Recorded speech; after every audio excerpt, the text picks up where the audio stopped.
with instant feedback and solutions. Wake Up Guyana, only on Kaieteur Radio.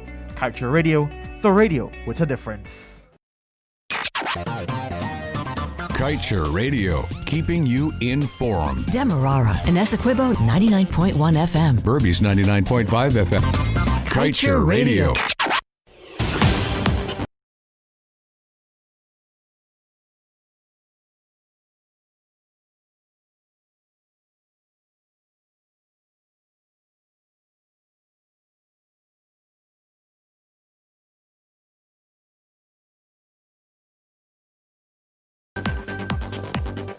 Good evening and welcome to this evening's newscast right here on Kaieteur Radio. I am Kevin Smith. Let's get to the news in detail. Over 8,000 Barima Waiani residents were the first to benefit from the $25,000 per household COVID-19 relief cash grant announced by President Irfan Ali last month. Just one day prior to the laying of the 2020 emergency budget in the National Assembly, the President indicated that the grant was one of several measures designed to buttress households grappling with the effects of the pandemic. The project was officially launched by the Minister of Housing and Water, Colin Crowell, on Monday in Can Hill. The minister, who also holds parliamentary responsibility for Region 1, said the initiative demonstrates the government's commitment to the people.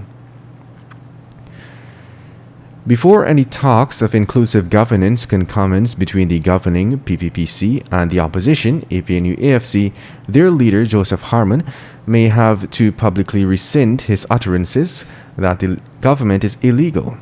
That was the ultimatum given by President Irfan Ali himself in response to questions on when the two major parties would have a sit-down to devise strategies meant to improve Guyana.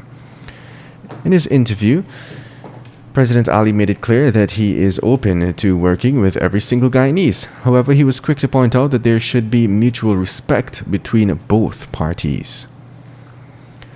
And moving on, a resident of Clifton Settlement, Berbice, is of the belief that ranks attached to the Wim police station failed to properly investigate a wounding incident that involved his two sons and others. The incident, which occurred last Friday night, saw Danraj Dulam, age 29, sustaining stab wounds below his right eye and abdomen, while his brother, 28-year-old Ramraj Dulam, was stabbed to his right side and back. Father of the injured men, 55-year-old Ramanan Dulam, said that his eldest son is still hospitalized in the hospital. That should be at the New Amsterdam hospital. According to the man, the suspects were drinking in the village when his two sons left the location to follow a friend home. This happened after police ranks swooped down in the drinking spot and ordered that the music be turned off. The father is claiming that he has evidence which could prove that someone was paid to duck the case. In other news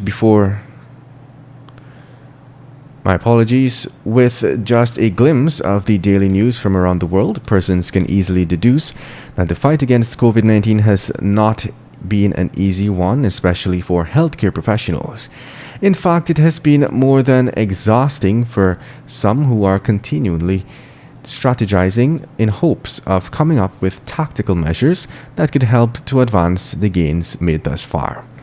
In so doing, many health workers on the front lines, including our own Dr. Zulfikar Bucks, have been under immense pressure.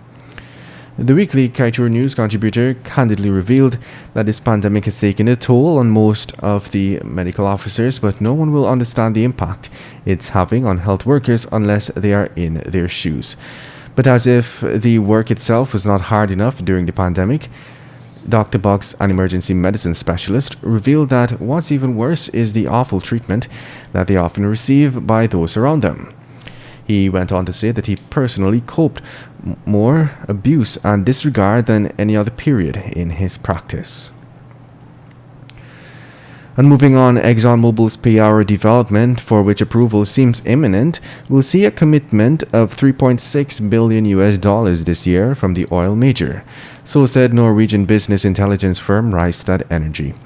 Meanwhile, a model for the Inter-American Development Bank, in its recent report, pegs the cost of the Kaieteur field development at $6.5 billion. Exxon is expected to make the final investment decision after the government of Guyana gives the green light. Guyana has been reviewing the project's field development plan since late last year. Several environmental issues plague the plan, and the government is also facing increasing calls to renegotiate the lopsided production sharing agreement, under which the payout of development would be governed. Guyana's Minister of Natural Resources, Vikram Bharat, expects to approve the project soon. Meanwhile, NPTAB, under the Ministry of Finance, has come under new management. This follows after Minister of Public Works with responsibility for finance, Juan Edgel, appointed a new board. Director of Project Cycle Management, Tarachand Balgovin, has been appointed temporary chairman of the board. Minister Edgel tasked the new board to review the evaluators attached to NPTAB, with the view of ensuring that the work is done promptly. Furthermore, Edgel pointed out that these evaluators must be reminded that they work for the government of Guyana and not for contractors. Hence, a full view of staff will be conducted to stamp out skullduggery. Meanwhile, the newly installed NPTAB is positioning itself to facilitate electronic submissions of bids as Guyana prepares to undertake major transformative projects. In other news, this story involving an application for financing from the government program SLED for the establishment of a barber shop by former Director of Sports Christopher Jones has taken another twist. The program was run by the Ministry of Social Protection under the coalition government. The coalition, now in opposition, is seeing its chief whip under police investigations. It was revealed that the previous administration gifted state lands to Jones on 2 occasions for the construction of his barber shop. It was also understood that Trevor Benn, Commissioner of the Guyana Lands and Surveys Commission, allegedly passed instructions that his land fees be waived.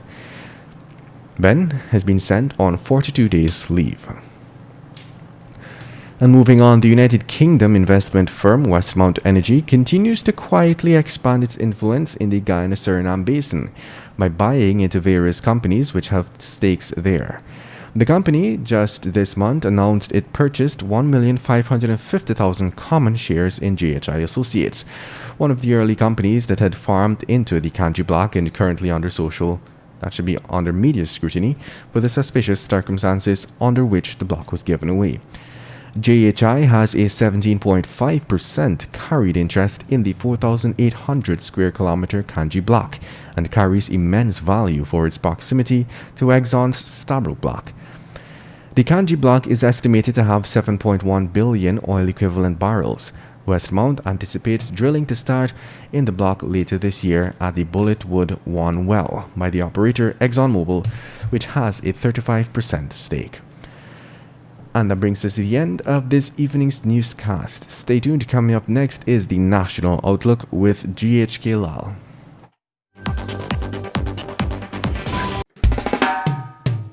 And that's the news of the moment. Remember to get the full details of these stories, pick up a copy of the Kaieteur News. And don't forget, you can catch us on the MyTuner app as well as the Radio Garden app. You can also keep up to date by liking our Facebook page at Kaieteur Radio.